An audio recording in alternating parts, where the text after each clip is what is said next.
Ajá, parece que ahora sí se puede. Ok, vamos a verificar primero que nada que todo esté en orden porque quiero empezar a leer. Eso es lo que pasa. Quiero empezar a leer unas fichas. Twitch.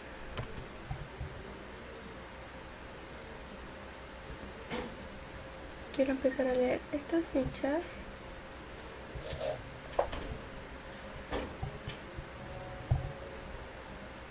Desde aquí hasta aquí. Pero no lo quiero leer sola. Porque no me concentro, no me desconcentro. Entonces siento que así es mejor. Ahora, no sé si... creo que sí, ya estoy. Pero no me escucho. Ya sí, ya me escucho. Ay, lo malo es que se escucha toda mi casa. Bueno, no importa. Ya.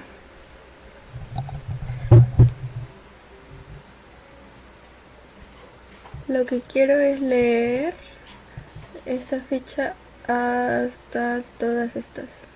Que yo les di una repasada cada semana. Porque en realidad cada semana he tenido que estudiar todo esto. Solo que quiero dejar como que una constancia, un video o algo así. De que realmente estudié o de que realmente vi la ficha. Y si no entiendo algo, pues en vez de volver a leer la ficha, ver el video, ver el resumen y así. Aparte que creo que es más divertido. Bueno, no creo. Es más divertido estudiar así. La primera unidad hablaba sobre, no la célula, hablaba sobre la materia, no, las moléculas orgánicas. ¿Qué es una molécula? ¿De dónde son las moléculas orgánicas e inorgánicas? Entonces esta ficha imagino que habla sobre, claro, ¿qué es un ser vivo? Ay, lo que pasa es que desde las 11 de la mañana estoy intentando leer esta ficha, pero no me concentro. Entonces, ¿qué mejor alternativa que leerlo así? Qué gracioso. Algún día mis padres verán este video y verán que no me puedo concentrar al estudiar, pero en realidad siempre hay una forma de concentrarse. Bueno, primero, esta ficha es sencillita, tiene una sola hoja. ¿Cómo no la he leído? O sea, la he leído, pero ¿cómo no me he concentrado? No sé. Yo lo que quería hacer era hacer un podcast. O sea, como que hablar y así, leer la ficha y todo eso, pero me pongo a pensar, ¿y qué pasa si hay alguna persona que no puede escuchar o alguna persona con discapacidad auditiva y cosas así? Entonces, no viene al caso un podcast. Por eso a lo mejor siento que es así como que hablar y expresarme a la vez, por si en algún momento, algún día de algún año, alguien va a ver este video y quiere estudiar realmente sobre la composición química de los seres vivos.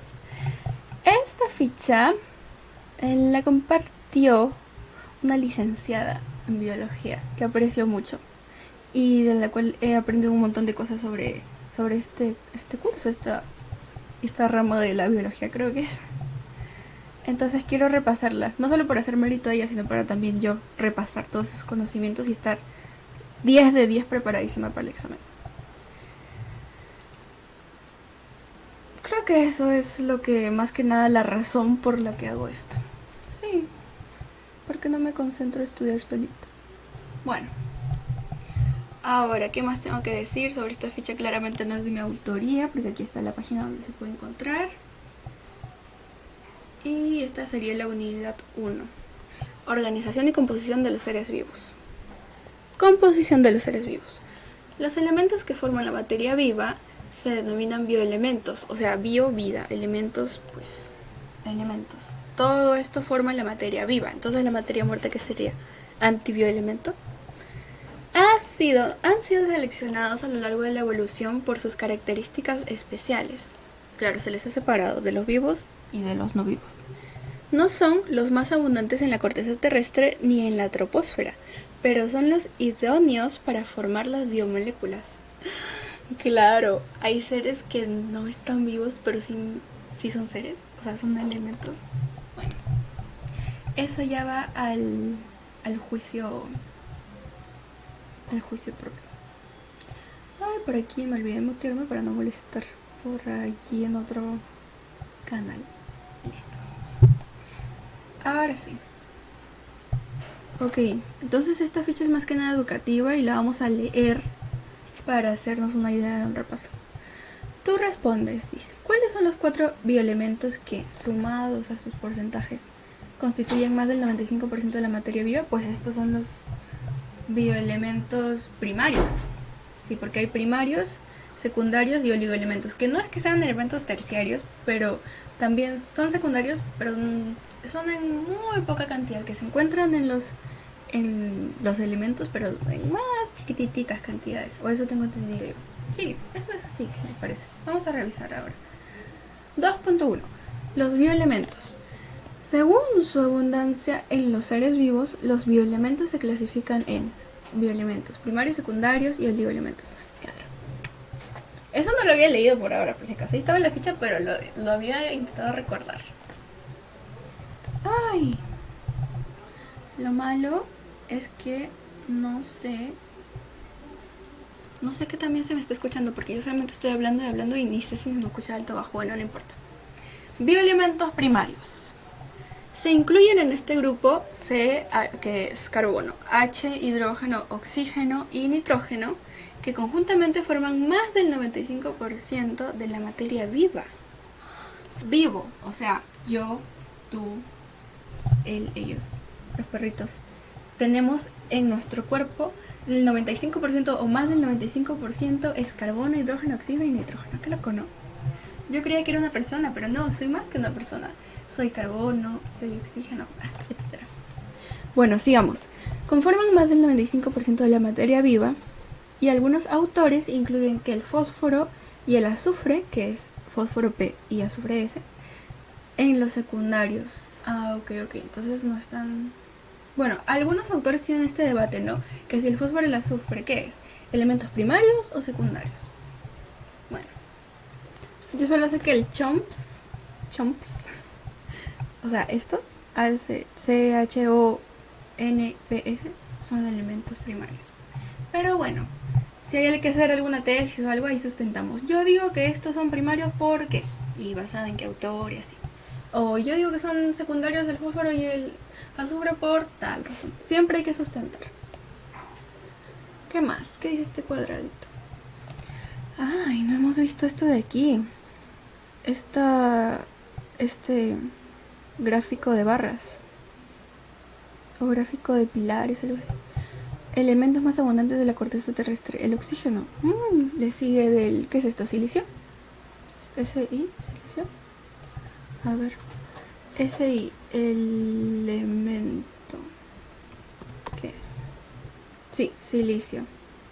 Ajá. Aluminio sería. Hierro, calcio, sodio, entre otros. Y B, los elementos más abundantes en el cuerpo humano. O sea, somos 60%, más del 60% oxígeno. Wow. Carbono, hidrógeno, nitrógeno, calcio, fósforo, entre otros. Ok. Bueno saberlo. Sigamos leyendo. Carbono, hidrógeno, oxígeno y nitrógeno poseen propiedades que les permiten formar una enorme diversidad de moléculas orgánicas estables. A ver. ¿Qué? Poseen propiedades que les permiten formar una enorme diversidad de moléculas orgánicas estables y con estructuras, funciones diferentes. O sea que cada uno es diferente, pero tienen entre funciones formar como que estructuras. Vamos a leerlo otra vez. Estos CHOMP poseen propiedades que les permiten formar una enorme diversidad de moléculas orgánicas estables con estructuras y funciones diferentes. Ok, entonces entiendo que estos átomos se pueden agrupar de diferentes formas entre ellos para formar las moléculas. Y cada molécula, según se hayan agrupado, pueden tener una función o otra función, así como el O2, dos átomos de oxígeno que forman por un enlace el oxígeno en sí, el O2, oxígeno, o sea, oxígeno, la molécula de oxígeno, que nos sirve para respirar, para tener oxígeno y eso. Pero ¿qué pasa si formamos H2O? Ya tiene otra función. otra estructura y otra función. Está estructurado con enlaces covalentes de no me acuerdo qué. La misma me iba a matar, pero no me acuerdo de qué estaba. Bueno, son enlaces, pero tienen otra función. O sea, sí me explico. Creo que esta oración se refiere a eso, que se pueden agrupar de formas diferentes estructuras para tener diferentes funciones. Cerrado. Ok, entonces dice que forman enlaces covalentes. Ya me había acordado. Covalentes muy estables, simples, dobles e incluso triples. Enlaces triples. Se refiere a que tienen 3 uniones de un átomo con otro átomo, digamos que tiene 3 puentes. O que por ejemplo, en triples tienen más de 3 átomos. ¿A qué se referirá? Enlaces incluso triples, lo que aporta mayor versatilidad a las moléculas. Ok. El carbono está presente en la mayoría de las moléculas de los seres vivos. Forma 4 enlaces covalentes. 4 enlaces covalentes como máximo. 4 enlaces covalentes, pero el carbono. O sea, todos los carbonos tienen 4 hidrógenos. Bueno, forma 4 enlaces covalentes y todos en los vértices de un tetraedro equidistantes. ¿Qué es un tetraedro? Tetra es 4, ¿no? Esto sería el tetraedro. Equidistantes. Ok, entonces cada distancia es igual. X es igual, ¿no? Cada distancia entre los enlaces es igual. Y forma dobles y triples enlaces. Pero este sería un enlace, 2 enlaces, 3 enlaces, 4 enlaces. ¿A eso se refiere? O entre este hidrógeno y este carbono puede haber 4 de estos palitos. Se une al resto de los bioelementos primarios formando grupos funcionales. ¿Qué será un grupo funcional? Bueno, esto se refiere con equidistante, ¿no? Que todos miden igual, toda la distancia es igual. Vamos por aquí. Todos los bioelementos primarios, excepto el hidrógeno, no, se encuentran en la zona electronegativa de la tabla periódica. Bioelementos primarios. O sea, que tienen carga negativa y el hidrógeno tiene carga positiva, ¿a eso se refiere? El hidrógeno es el único bioelemento primario electropositivo. Electrocarga positivo. Vaya. Claro, sabía que el hidrógeno era positivo y por eso se agrupa con el oxígeno para formar el agua. Forman entre ellos enlaces covalentes, o sea, enlaces muy fuertes que no se pueden romper con facilidad, dando lugar a los grupos funcionales. ¿Pero qué es un grupo funcional? Bioelementos secundarios. Bueno, vamos a tener que buscar en Google qué es un grupo funcional. Grupo funcional. Bioelementos. Bioelementos, ¿qué es? Pongamos que es.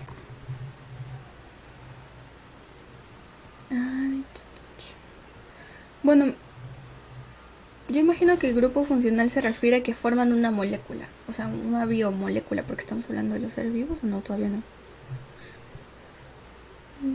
¿Qué es un grupo funcional? No dice. Bueno, ya ni modo, ya lo descubriremos algún día. Si ustedes lo saben, me lo dicen. Elementos secundarios. Están presentes en proporciones menores a un 4.5%, ¿de verdad? 4.5%. Yo creí que era un 0.1% o un 1%. Algunos están relacionados con funciones generales y aparecen en todos los seres vivos. Aquí es importante saber que no es que solo los bioelementos estén como son más, no es que solamente esos estén en un ser vivo, no, sino que todos estos 3 bioelementos, primarios, secundarios y oligoelementos, están en los seres vivos, solo que sus proporciones son diferentes. Eso tenemos que recordar. Ya, a ver, están aquí, algunos están relacionados con funciones generales, aparecen en todos los seres vivos. Por ejemplo, el magnesio, que forma parte de la molécula de clorofila. ¿Qué es la clorofila? El calcio, sí, no, a ver, por acá está. Bueno, no está, pero creo que sí es. Que genera estructuras esqueléticas, o sea, su función es estructural. estructura, que intervienen en la contracción muscular, la coagulación sanguínea y la transmisión del impulso nervioso. Claro, entonces tenemos en mucha o poca medida algunos bioelementos que en realidad los tenemos porque son fundamentales. Por ejemplo, creo que el calcio está en los huesos y... Sí, el calcio está en los huesos, ¿no? Siempre se ha hablado de que toma leche para que tengas calcio y que crezcas. Así. Funciones esqueléticas. No, funciones estructurales.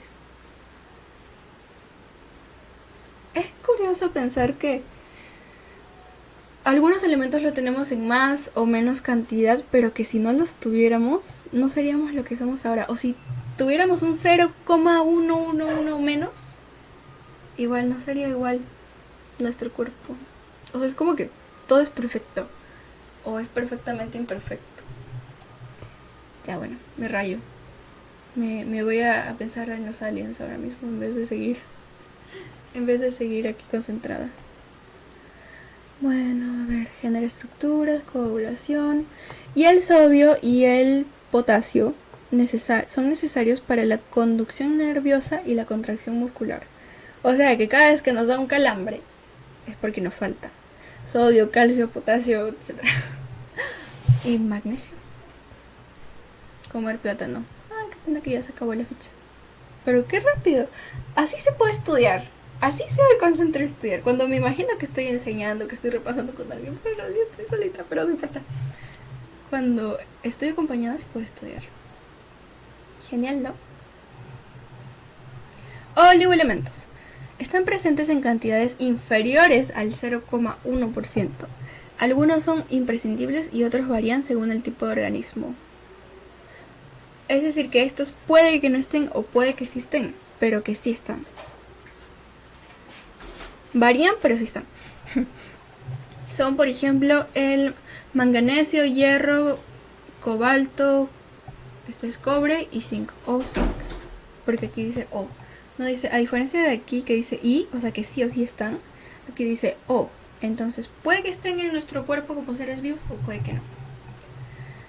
Y acá pone una actividad que sería buscar información, elaborar una tabla de principales... Bueno, esto era para practicar en sí.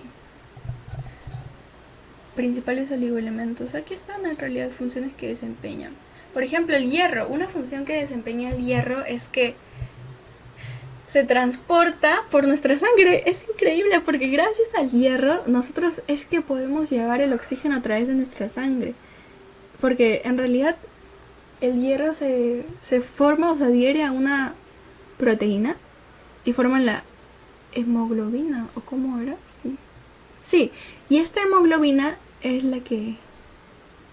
Bueno, en otro contexto diferente, un paréntesis, es que gracias a las proteínas tenemos muchas funciones en nuestro cuerpo, porque nuestras proteínas, por ejemplo, pueden ser estructurales o pueden ser de transporte, etcétera, etcétera, ¿no? Pero en este caso la hemoglobina es una proteína que transporta, es como un carrito que lleva el oxígeno a través de todo nuestro cuerpo por la sangre.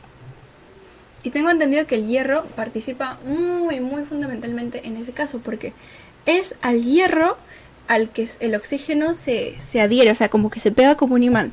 No sé si es por su carga negativa que tiene el oxígeno y que el hierro posiblemente tenga carga positiva y por eso pasa eso. Creo que sí, o sea, puede ser que tenga algo que ver, pero de ahí lo descubriremos porque algún día lo descubriremos. La cosa es que el oxígeno se pega al hierro y así puede viajar por el cuerpo. Si no, no fuera posible eso. Curioso. Y bueno, el zinc no sé para qué es. Imagino que igual tendrá algún valor. Claro que tiene algún valor en nuestro cuerpo.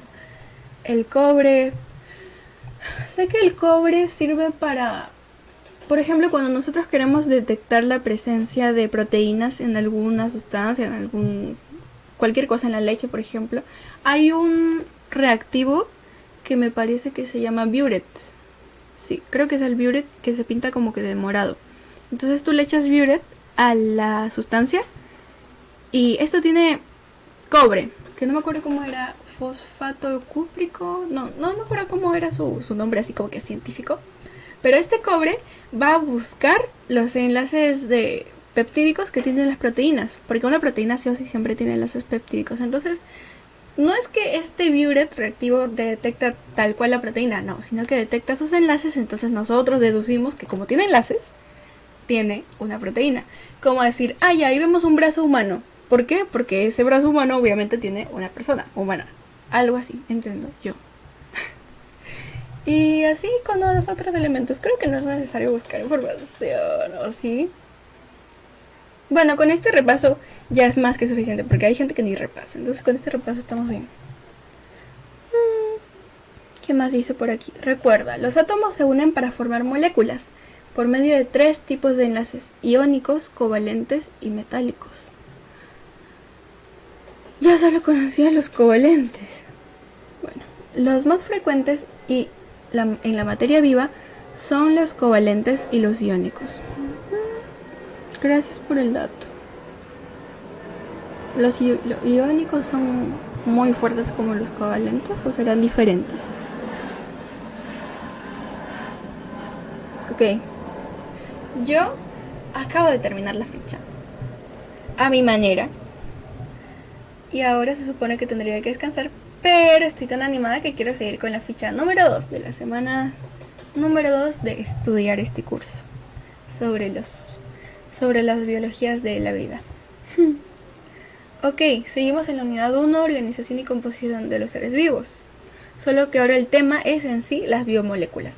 Antes estábamos hablando de cómo estaban compuestos los seres vivos, que en este caso eran por 3 tipos de elementos. Elementos primarios, bueno, bioelementos, ¿no? Porque bio-vida, no estamos hablando de los elementos no vivos, sino nos estamos concentrando de los vivos. Los bioelementos primarios, bioelementos secundarios y oligoelementos que también son secundarios pero están en chiquititas cantidades. Si los secundarios ya estaban en chiquititas cantidades, estos están aún más chiquititos, pero están. Ahora vamos a ver sobre las biomoléculas. Que sería, claro, cuando un bioátomo, bueno, no sé si dice bioátomo, pero cuando un átomo se junta con otro átomo que forma una molécula. Eso lo sabemos. Pero ahora vamos a hablar de las biomoléculas, o sea que están vivas. ¿Cierto? ¿Están vivas? Veamos. Las biomoléculas. Los compuestos químicos que compartimos todos los seres vivos se llaman biomoléculas. Pero todos los seres vivos, donde en la Tierra, claro. Estamos hablando del planeta Tierra solamente. Porque no sabemos más allá. Estas se clasifican en inorgánicas más simples, con pocos átomos. Inorgánicas tienen pocos átomos. No exclusivas de la materia viva, o sea que pueden estar en materia no viva. No exclusivas de la materia viva y pobres en energía. Son el agua, las sales minerales, el oxígeno O2 y el CO2, que es el dióxido de carbono, que es lo que botamos al respirar. Y lo que le encanta a las plantitas. Bueno, en cierta medida. Están entonces las biomoléculas inorgánicas y las orgánicas, que son exclusivas de la materia viva y ricas en energía. Energía como energía, o sea, como en carga eléctrica.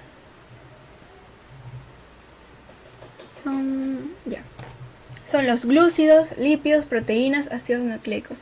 O sea, con glúcidos entiendo que se refiere a los carbohidratos, lípidos, proteínas y ácidos nucleicos. Todos estos son biomoléculas, sí, pero orgánicas, no son inorgánicas. Yo entiendo por qué. ¿Qué es orgánico en sí? Yo entiendo que es orgánico porque están en un ser vivo, ¿no? Pero ¿qué significa orgánico?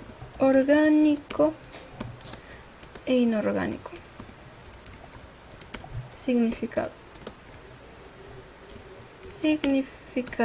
Quizás de repente luego suba esto a YouTube, pero dividiendo ficha por ficha, ¿no? Lectura de ficha 1, lectura de ficha 2, algo así. Ahora estoy intentando hacer todo junto. Ojalá pueda alcanzar a dormir un poco. Tengo que estudiar para el examen. No solo para el examen, sino para saber, ¿no? Para culturizarme. ¿Qué significa la palabra orgánico? Que utilizan recursos renovables, ok. Recursos renovables. Orgánico. O sea, ¿cómo? ¿Qué se diferencia orgánico de inorgánico? Materia química estudia los compuestos basados en carbono e hidrógeno. La materia química inorgánica se ocupa del resto de elementos que... Ah, o sea que lo orgánico se relaciona con el carbono y el hidrógeno, pero lo inorgánico todo lo demás. ¿Mm? ¿Algo así podría ser? ¿Algo así podría ser la diferencia? Son orgánicos para la vida. ¿Pero qué es orgánico? ¿De organización? ¿O de qué viene orgánico? Órgano, su etimología de la palabra órgano, orgánico. Etimología, claro, busquemos etimología de la palabra orgánico. Etimología. ¿Qué es etimología? Pues el origen de la palabra, así, de dónde salió y todo eso. La palabra orgánico proviene del latín organicus y significa que puede vivir y que se construye de manera natural. O sea, esto nos da como luz a saber que las biomoléculas orgánicas son las que se relacionan con los seres vivos, ¿o no? Que todos los seres vivos sí o sí tienen estas moléculas orgánicas. Y las moléculas inorgánicas puede que sí o puede que no estén en los seres vivos. Yo entiendo eso. Ahí si tiene alguien una opinión diferente, pues me la dice. Pero es lo que yo entiendo. Bien, entonces veamos las moléculas orgánicas. Porque acá no nos dice sobre las inorgánicas, ¿o sí? Bueno, ya, no importa. Glúcidos, lípidos, proteínas y ácidos nucleicos representan un 0,5% del total. ¿Del total de qué? ¿De las biomoléculas orgánicas? ¿O del total de los seres vivos? Presentan una serie de propiedades. Los ácidos nucleicos representan un 0,5% del total de las biomoléculas que existen en un ser vivo. ¿Es así? Que todo lo demás, el 99,5% sería los glúcidos, lípidos, proteínas. ¿Sí? Digamos que sí. Presentan una serie de propiedades. La mayoría son macromoléculas, polímeros, formados por la unión de monómeros. ¿Qué es un monómero? Macromoléculas. Polímero. ¿Qué es un polímero? Poli, muchos. Mono, uno. Monómero. ¿Pero qué es un ero? Están formados también por cadenas de átomos de carbono. Cadenas de átomos de carbono. Unidos covalentemente con enlaces covalentes a un hidrógeno, nitrógeno, oxígeno y en menor proporción a fósforo y azufre. Presentan grupos funcionales de los que dependen muchas de las propiedades de cada molécula. O sea, son macromoléculas que pueden ser polímeros o monómeros. Están formados, tienen sí o sí hidrógeno, nitrógeno, oxígeno y puede ser que tengan fósforo y azufre, también tienen cadenas de eso, y también que tienen grupos funcionales, o sea, representan diferentes funciones según cómo estén unidos estos átomos, ¿verdad? ¿Sí? ¿A eso se refiere? Acá dice composición química del ser humano. 4% glúcidos, 9% lípidos. Bueno, ojalá se mantuviera así, ¿no? Toda la vida. Ay, 9% lípidos. Pero muchas veces, cuando hacemos irregularidades, el consumidor, ay, cómo suben los glúcidos, los lípidos. Tema aparte. 1% minerales, como el sodio, ¿será? 16% proteínas y 70% o de 60 a 70% agua. Qué loco. Grupos funcionales. Son combinaciones de átomos de carbono, hidrógeno, oxígeno, nitrógeno, fósforo y azufre que confieren propiedades físico-químicas específicas a las moléculas orgánicas. O sea que acá nos están definiendo lo que nos teníamos duda de los grupos funcionales que era. Combinaciones, o sea, un grupo es una diferente combinación entre los chomps para dar diferentes propiedades o funciones según como quieran ser utilizados en el cuerpo humano.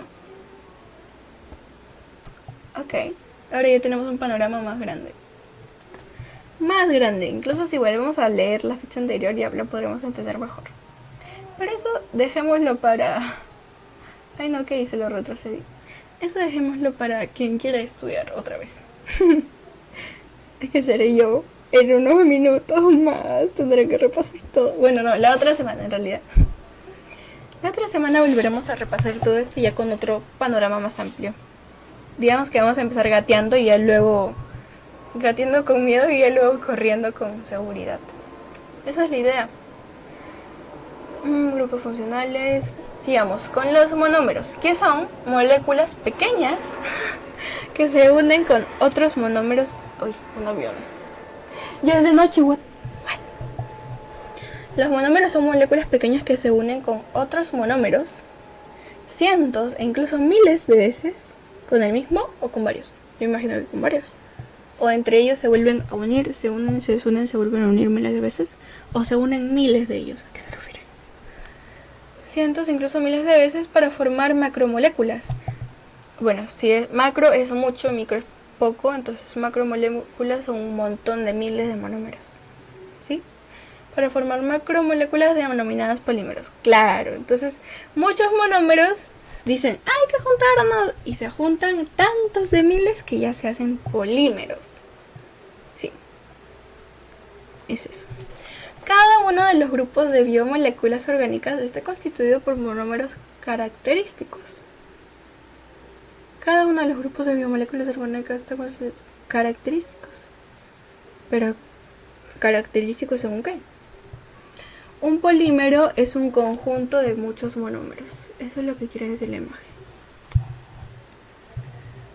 Es que yo tengo que ir poco a poco desglosando cada cosa y cada palabra. Porque no sé si mi IQ es muy bajo o muy poco, muy alto y muy gigante. Que no puedo, digamos que si estoy leyendo esto, mi vista no baja para nada hacia abajo. Entonces tengo que ir como que casi adivinando, adelantándome a lo que viene y así entiendo mejor. No me hago spoiler a mí mismo, digamos. No es como que, ay, sí, ¿cómo sabías que los oligoelementos eran 3? Porque lo viste antes. No. Si yo estoy leyendo esto, mi vista no va para nada esto. Me concentro en terminar una cosa para empezar otra. Porque si no, no puedo avanzar. No me puedo hacer autoplagio. O autosabotaje. Ya, bueno, quiero aquí un poco de agua. H2O. Para continuar ahora sí con los principales monómeros de las biomoléculas. Glucosa. Ja. ¿Cuánto no hemos escuchado de que, ay, tengo la glucosa alta, baja, etcétera? Glucosa. Ácidos grasos, aminoácidos y nucleótidos. La glucosa entonces es un monómero, o sea, no son muchos, sino es unita solo de estas bolitas de los glúcidos. Es un monómero de muchos glúcidos. ¿Qué? ¿Un monómero no era solamente uno? Moléculas pequeñas porque se unen con otros monómeros. Entonces, el glúcido, la glucosa es un monómero y se unen para formar ¿qué? Ahora también tenemos a los ácidos grasos, monómero de los lípidos. Ya entendí. Los aminoácidos, que son monómeros de las proteínas, y los ácidos, los nucleótidos, que son del ácido nucleótido. Ok. Glucosa. Ácidos, aminoácidos. La unidad básica de los carbohidratos. Pero yo en clase creo que esto se refiere a la unidad básica, porque en clase había visto que todas las biomoléculas, en este caso sí, son biomoléculas, ¿no? Sí, las biomoléculas son muchas, ¿no? Aquí vemos, por ejemplo, un conjunto de muchas cosas, pero bueno, esto es una molécula, creo. Sí, pero esa cosa se va degradando, siendo más chiquitito, hasta encontrar una sola cosa origen. Y eso creo que se refiere a unidad base. Que no necesariamente vemos aquí que no solamente un átomo, sino varios, pero en sí es su origen. Gracias a qué se forman las proteínas. Gracias a por ejemplo, aminoácido. A partir de un aminoácido se pueden formar miles y miles de tipos de proteínas, pero siempre hay una base para todo, una base.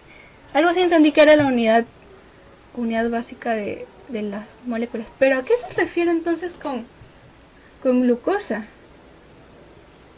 ¿La glucosa es la unidad básica de los carbohidratos? Bueno, si aquí dice que el ácido graso sí es lo de los lípidos, la unidad básica base de los lípidos. La glucosa lo era. Ay, ¿cómo no recuerdo? La mí siempre lo repite en clase. ¿Será? El aminoácido sí sé que es de las proteínas, el nucleótido también. Y el ácido graso de los lípidos sí, pero la glucosa no me acuerdo. A ver, busquemos. Unidad base de los carbohidratos. Unidad base de los carbohidratos. Y vamos a poner lípidos también por acá para que el Google entienda a qué nos referimos de las biomoléculas. Lípidos, ¿qué más hay? Proteínas.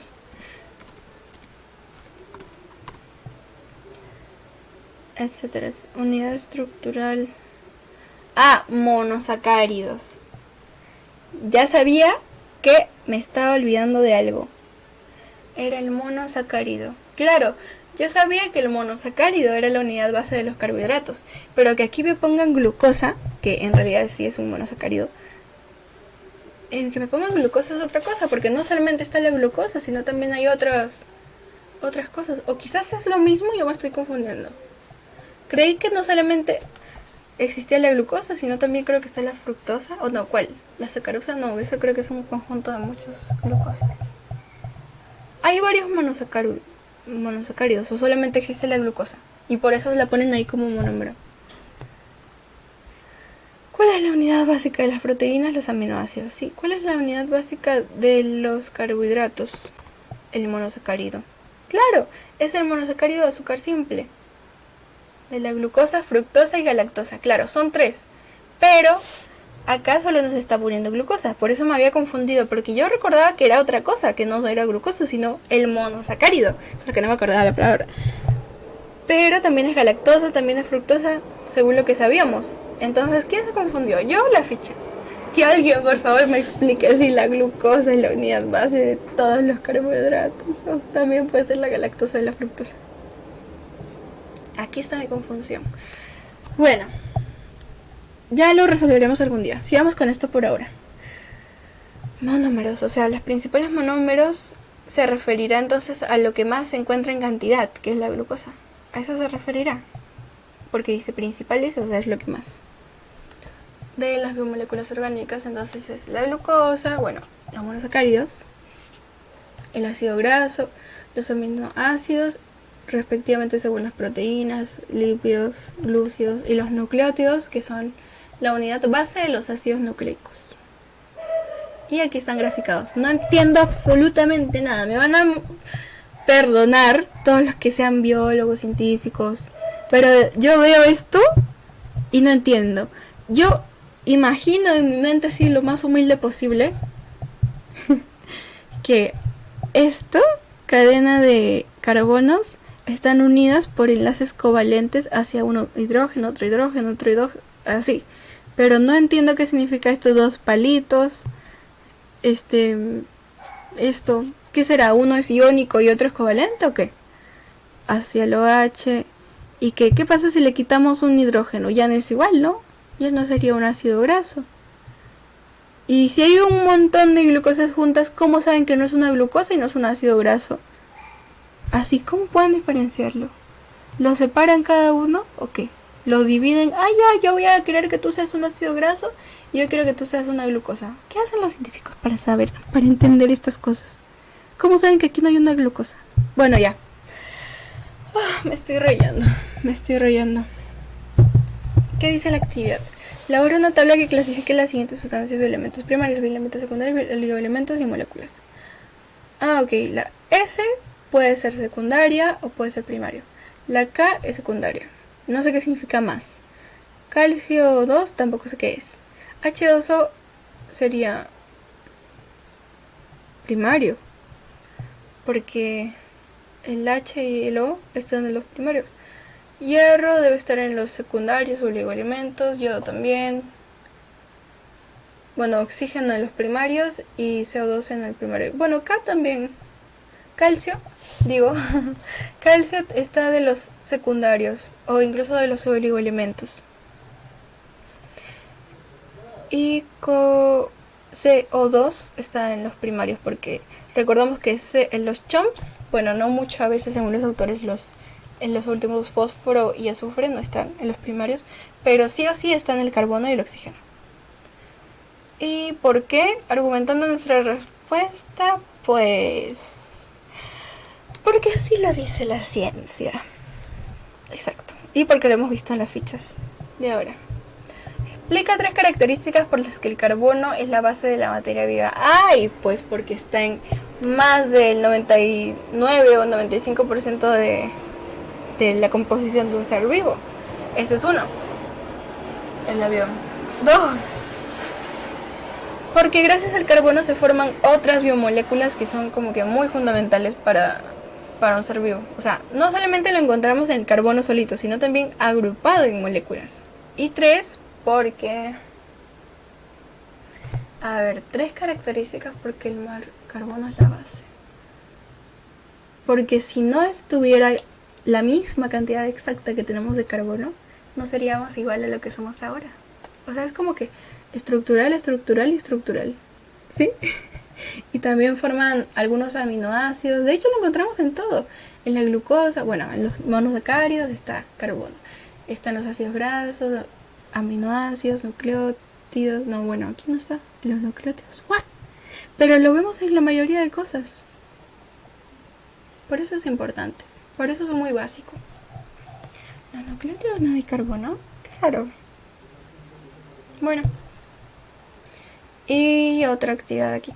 En estudios de biología se emplean con frecuencia los organismos modelo. Se trata de organismos sencillos cuyo estudio no nos aporta, cuyo estudio sí nos aporta información extrapolable.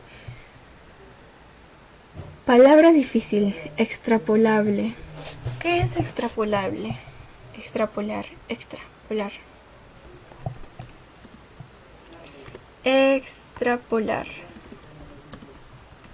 Significado. Extrapolar es aplicar una cosa conocida a otro dominio para extraer consecuencias y hipótesis.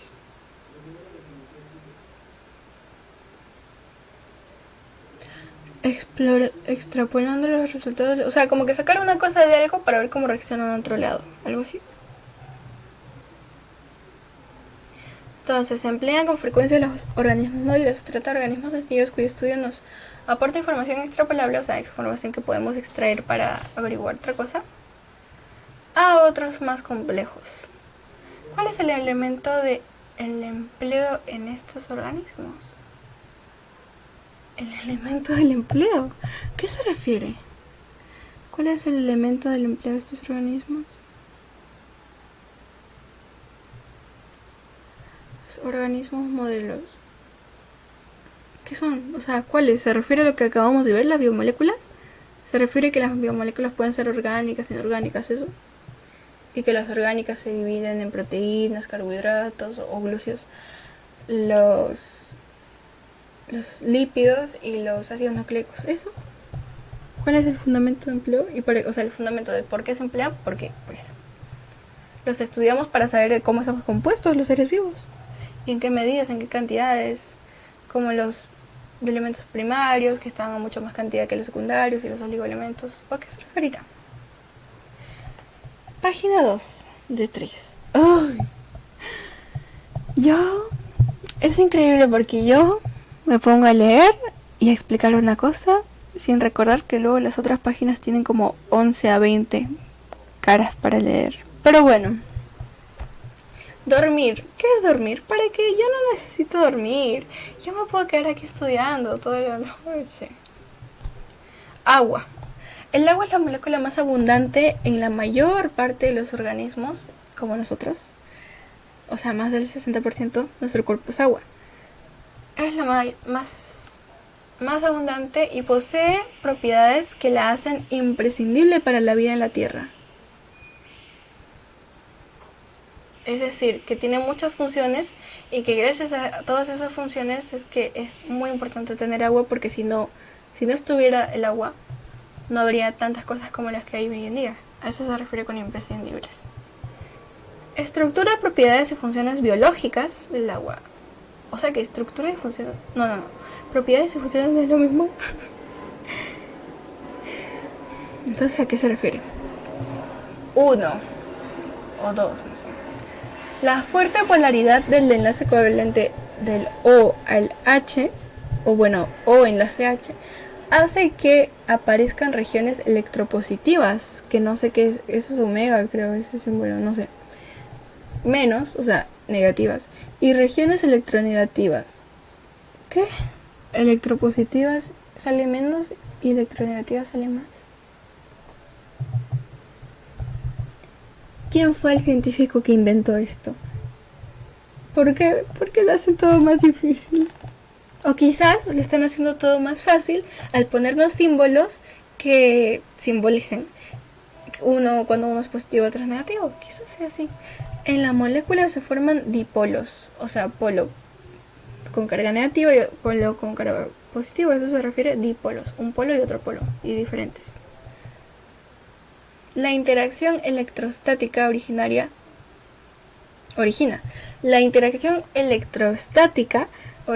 puentes de hidrógeno entre las moléculas de agua. Puentes. O sea que su atracción eléctrica es tan fuerte que se hace un puente entre ellos para que se puedan conectar. ¿A eso se referirá? Y por eso el agua, cuando ponemos un agua con otra agua, no es como que se separen como el aceite, no, sino que todas esas moléculas se unen como si formaran una sola agua, porque tienen una interacción electrostática y hacen sus puentecitos de hidrógeno para unirse y ser uno solo. Los dipolos, unidos por puentes de hidrógeno, forman redes tridimensionales, y esta estructura le proporciona una serie de características químicas responsables de algunas de las propiedades del agua. Ok, entonces, como no tiene un polo o tres polos y tiene los puentes de oxígeno, como tiene todo eso, es que puede formar propiedades características del agua. Porque si tuviera tres polos ya no serían las mismas propiedades, serían otras. ¿A eso se refiere? Ay, esto es tan... Ay, es como muy... No sé si confuso. Confuso no creo que sea la palabra, pero... Es como que mi cerebro está saliendo humo. Sí, está sacando humo cada vez que lo ves. Capacidad disolvente. Disolvente. Polaridad. ¿Qué es polaridad? Entonces el agua tiene capacidad disolvente para su polaridad. ¿Pero qué es polaridad? Polarizar, significado. Ya, de plano. Modificar los rayos, ok. Acumular agentes, ok. Pero... rayos luminosos. Pero acá no estamos hablando de luz. ¿Qué significa polarización? Mejor veamos. Es un proceso por el cual en un conjunto se establecen características que determinan la aparición en él de dos o más zonas, polos. ¡Ah, claro! Ahora entiendo, si me dicen la palabra polo, ahora entiendo que es polarizar. Claro, ¿cómo no se me había ocurrido antes relacionar polo con polarizar? Yo creía que eran dos cosas diferentes. Es más, mi cabeza nunca se habrían agrupado. Se consideran opuestos respecto a una cierta propiedad. Ok. Entonces, polarizar algo es ponerle polos, polo positivo, polo negativo. ¿Sí? ¿Vamos bien? Ay. Ok. Capacidad de disolver cosas, imagino. Porque tienen polos positivos y negativos. Del oxígeno, que es negativo, y del hidrógeno, que es positivo. Entonces, entre ellos, cuando se juntan, pueden disolver otras cosas. En la base de los líquidos circulares de los seres vivos, circulantes. ¿Cómo? Ah, ya, lo leí mal. El agua o la capacidad disolvente es la base de los líquidos circulantes de los seres vivos y el medio en el que suceden las reacciones químicas. El agua. El agua circula por todos los seres vivos y muchas veces es allí en el agua donde nosotros tenemos reacciones químicas entre las moléculas de nuestro cuerpo. Si no hubiera agua, no tendríamos estas reacciones. ¿A eso se refiere? Ya ni sé, estoy abierta a cualquier respuesta, ya no sé ni qué interpretar. Yo voy a quedarme con eso, con que eso se refiere, con que gracias al agua es como un suelo. Nosotros no podemos caminar si no tenemos un suelo debajo de nuestros pies, pero gracias a ello caminamos. Entonces, el suelo sería el agua y caminar sería la reacción que hace una molécula. Bueno, nosotros sobre el agua, gracias al agua, porque existe el agua. Sí, dejémoslo así. Ok. ¿Qué más nos dice aquí? Elevada fuerza intermolecular, o sea, entre las moléculas, debido a los puentes de oxígeno. Fuerza. ¿A qué se refiere? Presenta elevados puntos de fusión y ebullición, por lo que funciona como regulador térmico en los seres vivos. O sea que gracias a estos puentes de hidrógeno que tiene el agua, se pueden hacer muchas cosas, muchas propiedades y muchas características, como ser termorregulador. O sea que si nosotros metemos algo en agua, su temperatura baja o sube. Solo simplemente porque tiene cargas eléctricas. Puede subir su temperatura o bajar. Es como magia. O no es magia. Es magia esto. Pero es química. O biología. O física. Lo que sea. Pero pasa. ¿Qué más? Agua a 4 grados. O sea, si nosotros ponemos agua a 4 grados, se hace hielo. ¿Por qué? Tiene su máxima densidad a los 4 grados Celsius. En el hielo, el número de puentes de hidrógeno entre las moléculas es mayor que en el agua. O sea que el agua, recordando sus estados físicos, sólido, el hielo, gaseoso, líquido, condensado, etc., tiene más o menos puentes de hidrógeno dependiendo de en qué estado se encuentre. O sea que los puentes de hidrógeno se forman de la nada. O sea, es como que va caminando y dice, tengo frío, voy a robarme ese puente de hidrógeno y me lo voy a poner así. ¿Eso es? ¿De la nada se forman o qué? ¿De dónde los saca? ¿De dónde los hace? ¿Los toma del aire? ¡Qué compleja es la vida! Yo pensé que este iba a ser un video bonito de repaso, pero es cada vez más interesante cómo está formada. Tan difícil la vida, es como que ¿quién hizo esto? ¿Quién? Bueno, sigamos. En el hielo, el número de puentes de hidrógeno entre las moléculas es mayor que en el agua. Esto permite la vida bajo el hielo.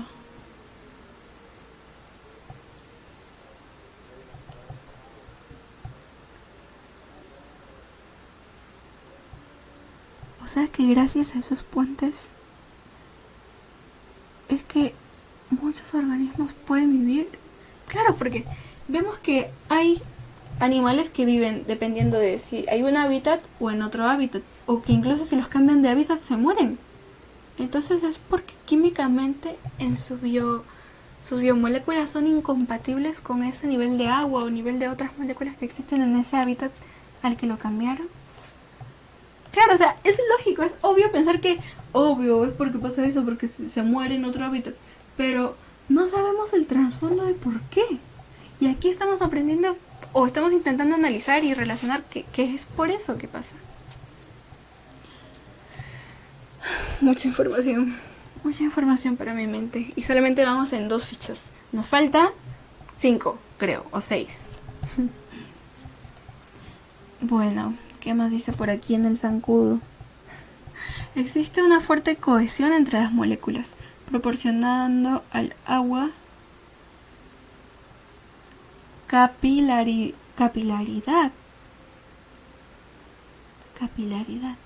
tensión superficial y capacidad para actuar como esqueleto. O sea que el agua puede ser una estructura. Yo entiendo eso. Entiendo que el agua puede formarse como una estructura, como así nosotros tenemos un suelo sólido de, no sé, parqué o de piedra o lo que sea tu casa. Para nosotros, que somos moléculas más grandes, o sea, somos organismos más grandes, nos sirve eso de suelo. Pero para los seres más chiquititos como un zancudo, una mosca, el agua es suficiente.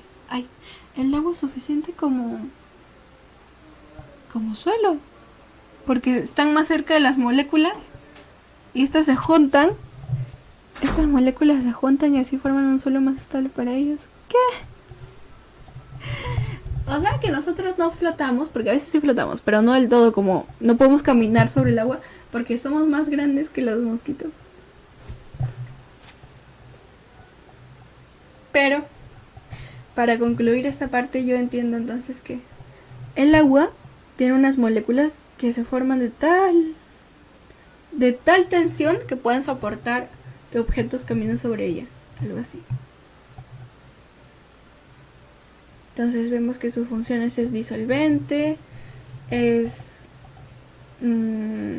permite que se forme vida, permite albergar vida, es termorregulador porque regula los objetos según frío, caliente, etc. Y que puede ser tensión, o sea, tiene capilaridad, sí, eso sería capilaridad.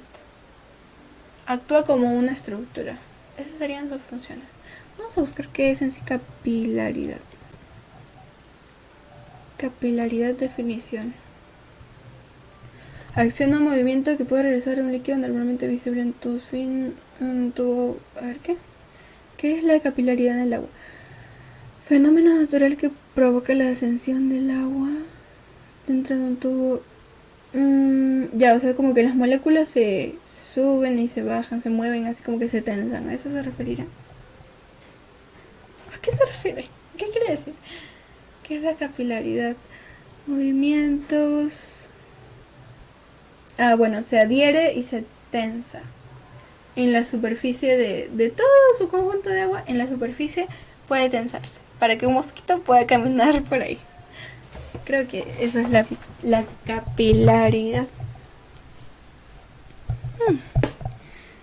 Ahora nos dice que investiguemos las propiedades del agua. Una interesante propiedad del agua es la tensión superficial, que permite a muchos pequeños invertebrados vivir en la superficie del agua. Toma los siguientes elementos: agua del grifo, un vaso. Justo tengo un vaso con agua, unos clips metálicos, un poco de detergente y una varilla. ¿Y dónde voy a sacar detergente y una varilla?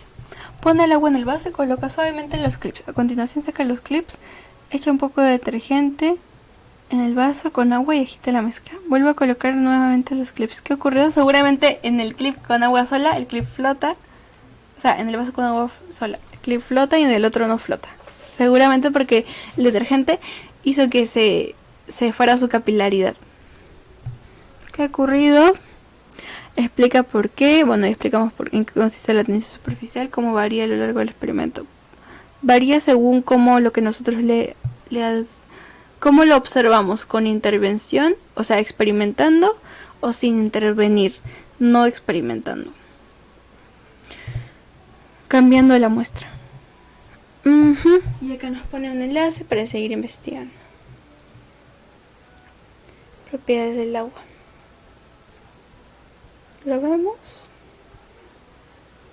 Tengo miedo de que me lleve a un enlace que no abra. Wow. Muchos. Estructura química del agua. Bueno, sí. Nos dice lo que ya sabemos. El video. Ahora explica las funciones biológicas del agua, seres vivos relacionándolos con las propiedades físico-químicas de la molécula. Por ejemplos. ¿Estos no son los ejemplos? ¿No? Explica las funciones biológicas del agua. Pues es termorreguladora, que regula la temperatura según el objeto que esté dentro. Puede albergar vida, o sea, puede tener adentro, según cuántos puentes de hidrógeno tiene en su hábitat, el animal puede vivir o puede vivir cierto otro tipo de especies, así. También es disolvente, que podemos disolver cosas o de otras biomoléculas se pueden disolver y desagrupar y cosas así. También que es capilar, tiene capilaridad, o sea, su superficie se puede formar, puede formarse una tensión o puede adherirse a los lugares. Se tensa de tal forma que se adhiere pues, a unos lugares, ¿no? En un tubito, por ejemplo, allí vemos que el agua es como que no está plana tal cual, sino como que se hace whoop o whoop, así, según su capilaridad. A eso yo entiendo que se refiere. Y 13. Observa las imágenes y explica qué propiedad del agua se pone de manifiesto en cada una. Esto es sobre su hielo. O sea, los puentes de hidrógeno aquí se han puesto mucho más abundantes que en el agua normal porque el agua se ha solidificado en hielo. Está a menos de 4 grados Celsius bajo cero. No, a menos de menos 4 grados Celsius bajo cero creo que es. ¿Aquí qué pasó? ¿Qué se refiere a esto? Aquí está disolviéndose cosas. ¿Qué? No, aquí se están disolviendo cosas. Aquí está albergando un ser vivo. Aquí está la capilaridad o aquí. No. Aquí está la capilaridad porque se está el agua absorbiéndose de un lado a otro, se adhieren entre moléculas de agua para pasarse de un lado a otro, así. Como que solitas dicen, tú eres agua, sí, yo también, hay que juntarnos. Y se juntan.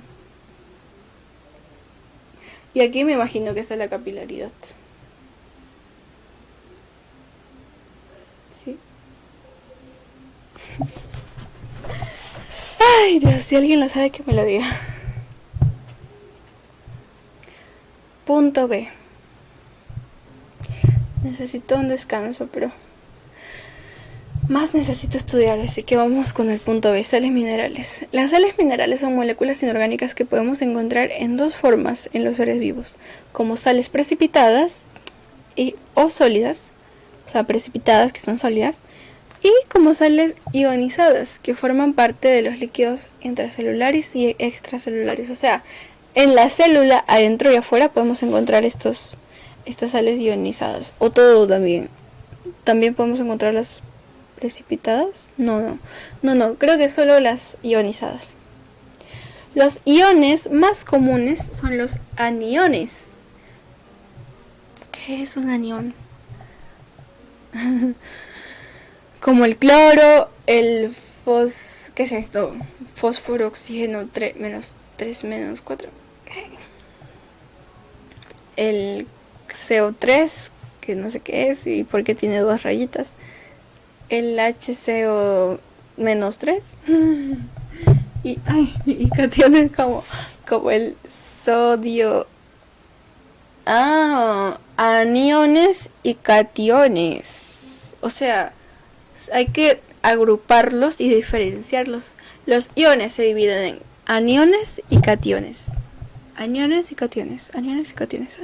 Entonces los aniones tienen carga negativa y los cationes carga positiva, como el sodio, potasio, calcio, no sé qué. ¿Cómo se lee esta molécula? Magnesio a la más 2 y hierro a la más 2. Aunque recordando mis clases del colegio, creo que en sí todos tienen, o sea, todas las moléculas tienen estos numeritos, ¿no? Y estos símbolos.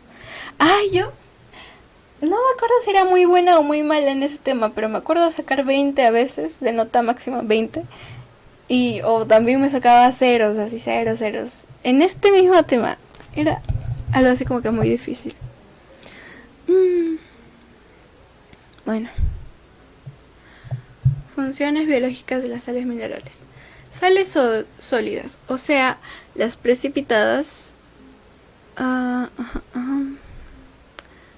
Quiero silenciar mi celular porque me distrae. Lo bueno es que mi celular no soy de mucho de agarrar el celular y por eso me puedo concentrar en hacer estos estudios. Pero ahora sonó y me desconcentró, así que lo voy a silenciar. Me dio alergia.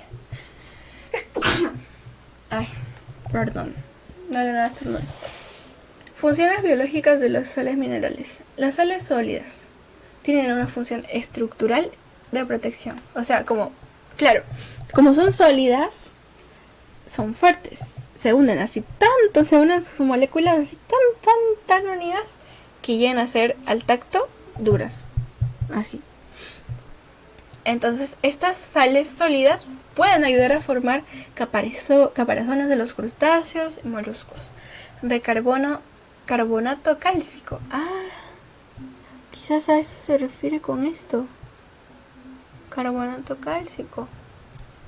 Bueno, la molécula en sí que forma estas estructuras tan sólidas que protegen a estos animalitos, a las conchitas de mar y a los don cangrejo, son el carbonato cálcico. Carbono, ¿cómo el carbono está en todo? Yo no entiendo quién fue el creador del carbono y dijo, ya voy a ponerlo en todo. ¿Qué? Caparazones y moluscos. Ok, ¿qué más? Las sales sólidas ayudan, o bueno, contribuyen al endurecimiento de las células vegetales. O sea, no solamente están los animales así, animales animalosos, sino también en las plantas. Endurecimiento de células vegetales, como en la epidermis de las gramíneas, con células silíceas. Ok, en los animales, como los moluscos y esas cosas, hemos visto que está el carbonato cálcico. En cambio, en lo vegetal, ya no es el carbonato cálcico, sino es las células silíceas. ¿A eso se refiere? Que es diferente el nombre en uno y otro, pero en sí todas son sales sólidas. Eso es. ¿O no? Bueno. A la de Dios ya. Estudiemos a la de Dios. El esqueleto, o sea, las sales sólidas también están en el esqueleto interno de los vertebrados, formado por fosfatos y cloruros y carbonatos de calcio. En los huesos de nosotros hay estas moléculas. Calcio, o sea, carbonatos de calcio, o sea, que es calcio con carbono. Hay cloruros, hay fosfatos, o sea, hay fósforo, hay cloro.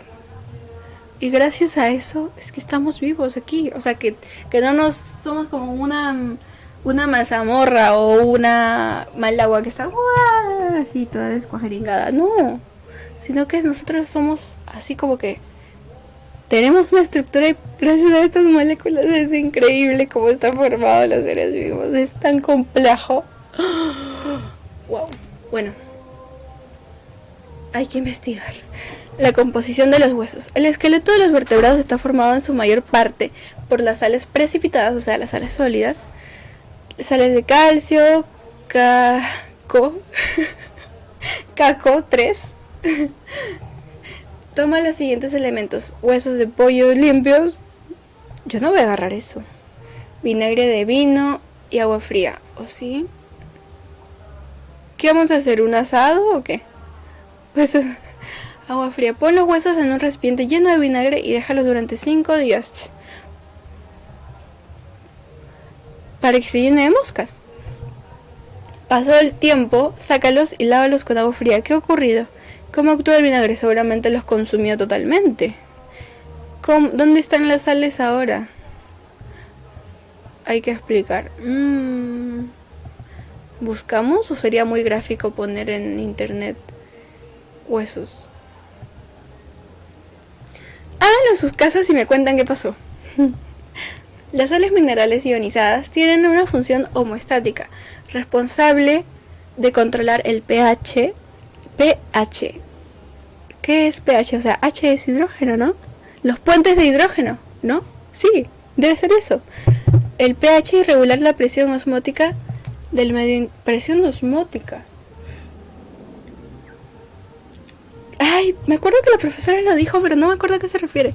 Del medio interno. Las sales minerales ionizadas, o sea, antes habíamos hablado de las sólidas, ¿no? Ahora vamos a hablar del otro grupo, que son las ionizadas. Tienen la función homeostática, responsable de controlar el pH y regular la presión osmótica. La presión osmótica es la fuerza con la que el agua se desplaza desde una disolución con pocas sales, diluida, a una con muchas sales, concentrada. Ok, una con pocas es diluida, a una con muchas es concentrada. A través de una membrana semipermeable para igualar las concentraciones de las dos disoluciones y alcanzar el equilibrio. O sea que si nosotros ponemos una membrana adentro, las sales de un lado se pasan al otro lado con pocas sales y así como que lo equilibramos.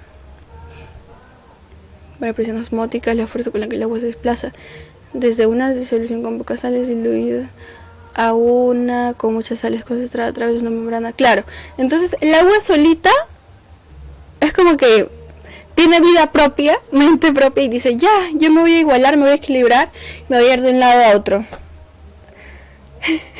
Esa es la presión osmótica. Okay.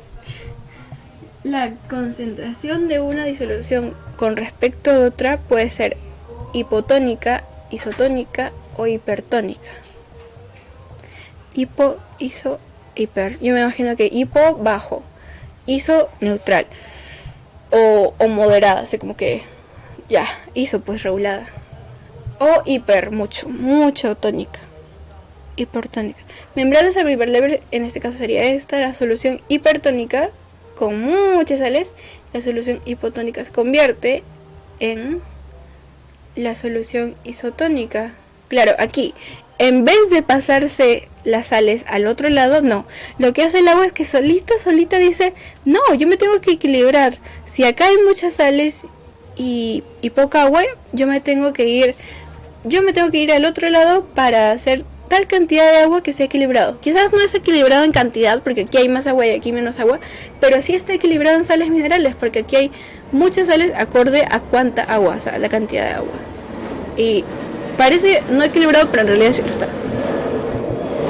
Ese avión está pasando como que muy cerca. Está equilibrado. Yo lo veo. Yo al menos entiendo que sí se equilibra y que a eso se refiere la presión osmótica. Que el agua solita como que busca equilibrarse. Qué increíble. Es mágico. No encuentro otra palabra. Esto es mágico. Equilibrios osmóticos. Equilibrios osmóticos. Medio hipotónico, medio isotónico y medio hipertónico. El medio hipotónico tiene una menor concentración de sales, que ya lo sabemos porque hipo es poco. El agua se desplazará hacia el interior de la célula, pudiendo llegar a producir la ruptura de la célula. ¿Qué? O sea que una célula es como que tiene una especie de pared o algo que si le entra mucho de algo como que se rompe. El agua se desplazará hacia el interior de la célula, pudiendo llegar a producir la ruptura. Claro, mucha agua, explota. Explota como un globo que lo llenas mucho de aire y explotó.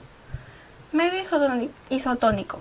Con la misma concentración de sales, el agua no se desplazará, entrará y saldrá, por lo que la célula permanecerá igual. Claro, cuando es isotónico, se queda ahí.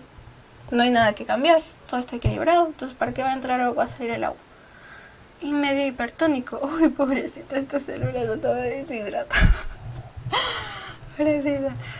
Medio hipertónico, con mayor concentración de sales minerales. O sea, mientras más sal, menos agua tiene, ¿no? Porque las sales chupan totalmente el agua. Como aquí vemos que había más sales, entonces chupó todo el agua porque la misma agua dice, tengo que irme al otro lado, tengo que ayudar, tengo que regular. Entonces va y se absorbe todo el agua y el otro lado lo deja sin agua totalmente. Hipertónico, con mayor concentración de sales minerales, el agua se desplazará hacia el exterior de la célula, por lo que la célula perderá agua y se arrugará. Se arruga, dice. Entonces, a las personas que se arrugan es porque les falta agua. Lo siento, pero yo no voy a dejar que me pase eso.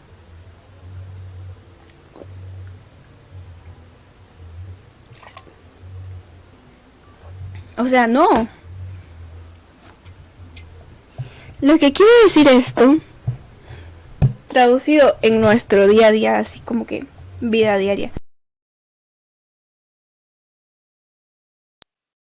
Adecuada, según una dieta nutricional sana y mucha agua. O sea, no como que agua en exceso, no. Ni sal en exceso, pero sí bastante agua para que la célula no se arrugue. Tip para chicas y chicos y todos, realmente. que es mucho porque se rompe. Y poca agua también es malo porque la célula se deshidrata, se arrugas así chucutitita y horrorosa como esta. Célula animal, célula vegetal. Esto parece una hemoglobina. Un glóbulo rojo. Hemoglobina se llama el glóbulo rojo, ¿no? ¿O no?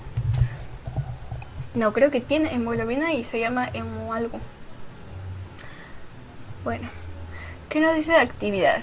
Actividad, claro, queremos la actividad, pero así rapidito. La composición química media de los huesos humanos es orgánica, 30% proteína de naturaleza colágena. Ah, colágeno. Lo que más queremos. Materia inorgánica, 45%, fosfato del calcio, carbonato de calcio, fluoruro de calcio, fosfato de magnesio. O sea, cuando un fósforo y un calcio se juntan, es un fosfato de calcio. ¿Sí? Qué loco que cada vez que existen moléculas, ya, átomos, digo, pero cuando se agrupan tienen otro nombre. ¿No? Qué loco. ¿Cómo podría dar un ejemplo para entender esto? Es que yo me entiendo más con ejemplo. Claro, tú tienes una puerta por separado y tienes una pared. Pero ¿qué pasa si juntas un montón de paredes y una puerta? Ya no tienes solamente una puerta y una pared, sino que tienes una casa. Y es por eso que le cambian y le ponen esos nombres extraños a los átomos que están agrupados. Ya no es un fósforo sin más, ni es un calcio sin más, sino que es un fosfato de calcio, una casa. Hay agua, el 25% también de la composición de los huesos. Entonces, respondamos a lo siguiente. Mis neuronas tienen que revivir para responder estas preguntas. ¿Qué proporción de biomoléculas inorgánicas tiene? Inorgánicas.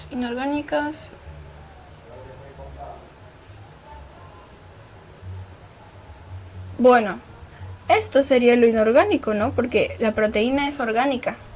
Junto con el lípido, los carbohidratos, los glúcidos, los ácidos nucleicos, la proteína es orgánica. Entonces, esto y el agua también es inorgánica, porque ahí decía la ficha.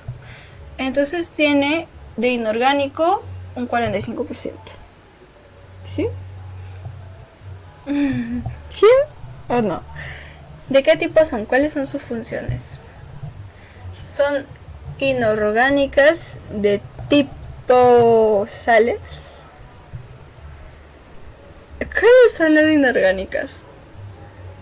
Bueno, agua, pues, ¿no? Son de tipo agua. ¿Qué? ¿A qué se refiere esta pregunta? ¿Cuáles son sus funciones de las moléculas? ¿O qué?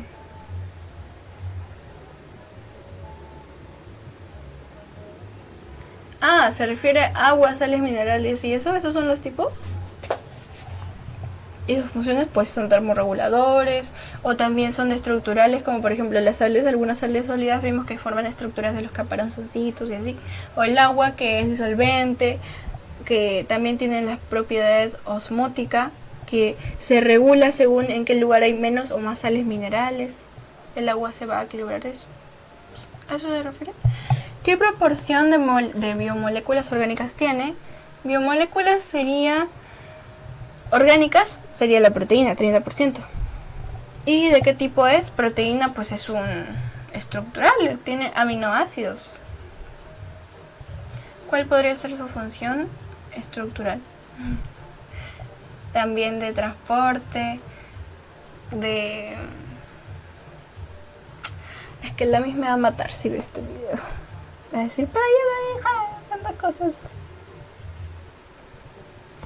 Ya lo descubriremos. Estamos en la etapa del ensayo y el error. ¿Cuáles podrían ser sus funciones? Justifica tu respuesta. Ya dijimos una, estructural. De las orgánicas. ¿Qué le ocurriría al eritrocito? Ah, creo que ese era el glóbulo rojo. Si lo introdujéramos en agua destilada, pues se disuelve. O quizás absorbe tanto el agua que explota. O quizás no le pase nada. Porque el eritrocito está hecho para viajar en la sangre. Que es agua, ¿no? La sangre es plasma con un montón de cositas, pero ese plasma que es agua. ¿Qué le pasaría al eritrocito? En agua destilada. Al agua destilada se refiere a que sí o sí así más esterilizada para que cuando trabajemos en un laboratorio sea lo más neutra posible, que no nos altere la muestra. Eso se refiere con agua destilada. Que no es, por ejemplo, el agua del caño, así, del grifo, así, con las tuberías que no le hacemos mantenimiento hace 10 años. No, esa no es agua destilada. No, y ni siquiera sabemos si es agua potable. No, pero el agua destilada sí es agua potable y pues muy estéril, por así decirlo. Entonces, ¿qué pasa si lo introducimos? Se oxida porque tiene más oxígeno.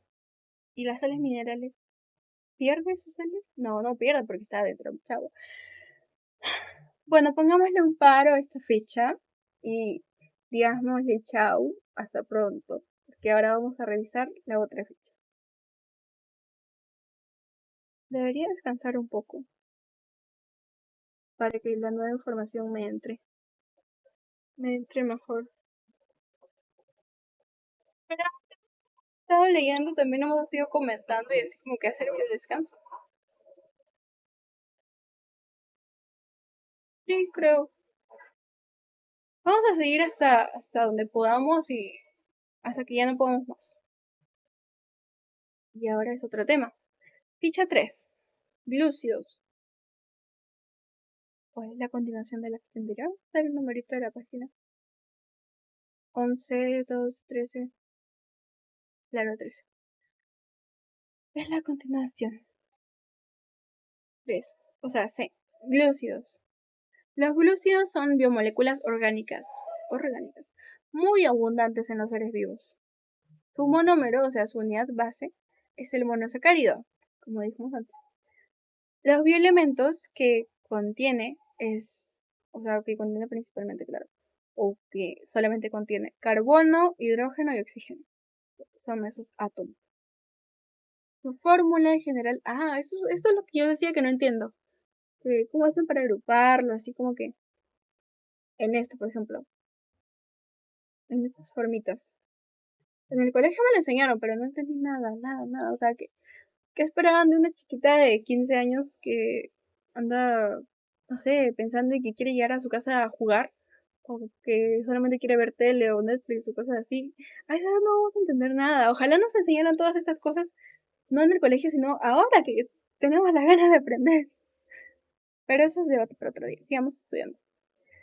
CH2, CH2, CH2, no sé qué es CH2O, no sé.